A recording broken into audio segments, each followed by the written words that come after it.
Welcome to day 3 of Highlights Launch Week. Today we're introducing a new way to analyze user journeys with funnels.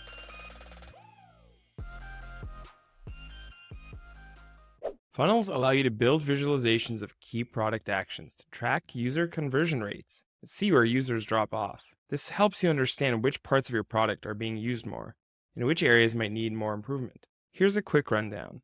Start by selecting the product actions you want to analyze. Build a funnel to track user progress through these steps. For instance, you may want to see all users, and then what percent complete your onboarding flow, and then subsequently, what percent sign up for a paid account. This lets you identify drop-off points to see where users disengage and optimize the experience for better conversion. Overall, funnels give you clear insights into how users interact with your product and help you improve their journey. Stay tuned for more exciting updates this week.